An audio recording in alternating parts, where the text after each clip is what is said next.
Shalom à tous, shalom à toutes. Soyez bénis dans le nom du Seigneur Jésus. Je viens vers toi en cette fin d'après-midi parce que le Seigneur Jésus-Christ a quelque chose à te dire, a un message pour toi. Tout à l'heure, je ne cherchais pas la face de Dieu. Je n'étais ni en train de méditer, ni en train de prier. Mais le Seigneur m'a fait la grâce de me parler. La grâce imméritée de me parler, à moi qui ne suis rien. Et tu te doutes bien, vous vous doutez bien, que Dieu ne parle pas pour ne rien dire. Donc il m'a chargé de te dire en cette fin d'après-midi. Dis-leur qu'il ne reste plus beaucoup de temps. Dis-leur qu'il ne reste plus beaucoup de temps. Et alors que le Seigneur m'a dit ça, l'onction m'a saisi. Alors que je pensais à faire cette vidéo, l'onction m'a encore saisi.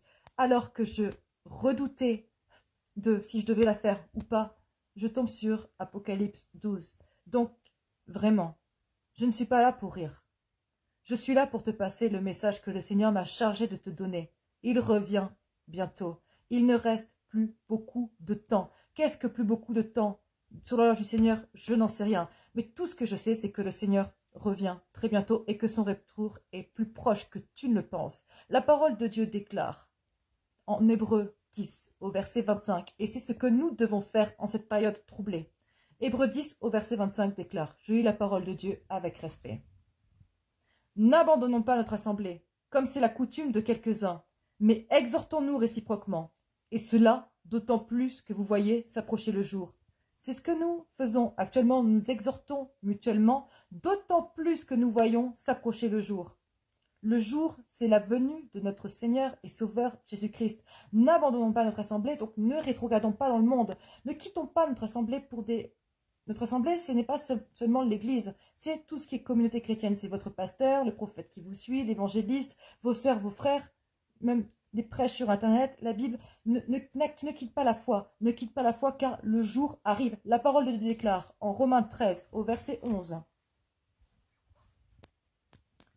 Et ça parle des temps dans lesquels nous sommes. J'aimerais que cette parole se grave dans ton cœur. Cela importe d'autant plus que vous savez en quel temps nous sommes. C'est l'heure de vous réveiller. Enfin, du sommeil, car maintenant le salut est plus près de nous que lorsque nous avons cru. La nuit est avancée, le jour approche. Dépouillons-nous donc des œuvres des ténèbres et revêtons les armes de la lumière. Marchons honnêtement, comme en plein jour, loin des excès, de l'ivrognerie, de la luxure et de l'impudicité, des querelles et des jalousies, mais revêtez-vous du Seigneur Jésus-Christ, et n'ayez pas soin de la chair pour en satisfaire les convoitises. Bien-aimés de Dieu, en ces temps de la fin, la parole de Dieu est très claire. Nous prenons Romains 13, 11, à partir du verset 11.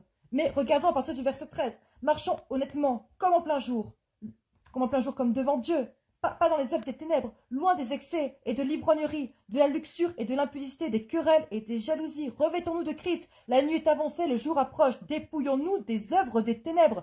Le Seigneur nous demande de nous dépouiller des œuvres des ténèbres, de marcher à la lumière, donc de nous repentir, car vous savez de quel temps nous sommes, c'est l'heure de vous réveiller. Bien-aimé de Dieu, où que tu sois, qui que tu sois, peut-être que tu es rétrogradé, peut-être que tu es retourné dans le monde, peut-être que tu t'es refroidi, peut-être que tu ne crois même plus au retour de Jésus, peut-être que tu penses que tu mourras avant, peut-être que tu penses que tes enfants mourront avant, que tes petits-enfants mourront avant, que tes arrière-petits-enfants mourront avant que le Seigneur Jésus-Christ revienne. Mais ce que le Seigneur me charge de te dire, c'est qu'il revient bientôt. Dis-leur qu'il ne reste plus beaucoup de temps. Il ne reste plus beaucoup de temps. C'est ça que le Seigneur voulait que je te dise ce soir, alors que nous approchons de la Pâque, alors que nous approchons de là où nous célébrons la résurrection de notre Seigneur et Sauveur Jésus-Christ. Excusez-moi, quand je suis sous onction, c'est un peu compliqué pour moi de parler. Voilà. Alors que nous allons célébrer la Pâque, la résurrection de Christ, alors qu'il se passe beaucoup de choses dans le monde spirituel en ce moment, c'est le moment de nous réveiller, c'est le moment de nous sanctifier, c'est le moment de nous repentir, c'est le moment de nous dépouiller, c'est le moment de nous réconcilier avec Dieu, c'est le moment de nous revêtir de lumière, de nous revêtir de Christ. Je prie vraiment maintenant pour que nous nous réveillions tous ensemble, que ce message touche ton cœur, que tu n'écoutes pas avec tes oreilles, mais que tu l'écoutes avec ton cœur, avec ton âme, avec ton esprit, que la parole de Dieu te pénètre, que la parole de Dieu pénètre tes sens, pénètre tes os, que la parole de Dieu s'inscrive en toi. Que la parole de Dieu s'inscrive en toi au nom puissant de Jésus-Christ de Nazareth. Que ce message se grave dans tes os, que ce message se grave dans ton âme, que ce message se grave dans ton corps. Je viens te dire qu'il ne te reste plus beaucoup de temps. Repens-toi, dépouille-toi, fais la paix avec Dieu. Le Seigneur revient bientôt. Le Seigneur revient. Et ces derniers temps, Dieu m'a dit, je suis vivant. Je suis vivant. Nous ne savons pas un Dieu mort. L'Éternel est vivant. L'Éternel des armées est vivant. Il est vivant. Il est vivant au siècle des siècles. Il est vivant. Repentons-nous. Les temps sont courts. Les temps sont finis. Repentons-nous. Soyez bénis. Shalom. Et pour terminer, si tu veux contribuer à l'évangélisation, n'hésite pas à partager cette vidéo à un frère ou à une sœur. Quelqu'un peut être béni par ce message, quelqu'un peut être impacté, quelqu'un peut être touché. Ce n'est pas moi qui convainc, c'est le Saint-Esprit. D'accord? Et alors que je vous parle, je sens encore cette onction en moi, je sens encore cette présence, je sens encore ce feu en moi. Donc, n'hésite pas à partager, n'hésite pas à en parler autour de toi. Les temps sont finis, on n'a pas à avoir honte, on n'a pas à avoir honte. Moi-même, je suis timide, d'accord? Je suis quelqu'un de timide. J'ai mes persécutions et pourtant je suis là. Je suis là par amour pour ton âme, par amour pour l'œuvre de Dieu. Et c'est pas, je ne m'envoie pas toute seule. Donc, si je peux le faire, si Dieu t'appelle, fais-le. J'ai des témoignages de sœurs qui commencent à évangéliser, qui commencent à aider des frères, à aider des sœurs, et c'est merveilleux. Quoi que le Seigneur t'appelle à faire, fais-le. Petite aparté. Par rapport à ma page, si je ne vous réponds pas, c'est soit que je suis occupée dans le jeûne, dans la prière, relancez-moi. D'accord? Relancez-moi. Je suis un être humain, je peux avoir des oublis, je peux avoir des manquements. Si c'est important concernant votre vie spirituelle, vraiment, n'hésitez pas à me relancer. Au niveau de mon WhatsApp, je ne donne pas mon numéro comme ça à tout le monde parce que j'ai beaucoup de demandes. Je rechigne plus à donner mon numéro aux hommes parce que, bon, j'ai pu avoir quelques déconvenus, donc j'évite. Donc, vraiment, excusez-moi. Mais je vais peut-être prendre un nouveau téléphone, du coup, justement, pour pouvoir gérer ça, parce que mon numéro personnel, c'est un peu compliqué de tout mélanger comme ça.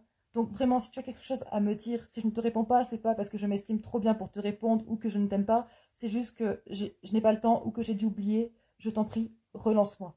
D'accord? Concernant un éventuel groupe de prière, je ne pense pas en créer un pour l'instant. Si Dieu me le met à cœur, je pourrais peut-être en créer un, mais ce n'est pas à l'ordre du jour pour le moment. Et aussi, concernant encore une fois le dépouillement, bon, ces derniers temps, j'avoue que vu que j'ai dû en parler, Dieu m'a parlé à plusieurs reprises concernant le dépouillement.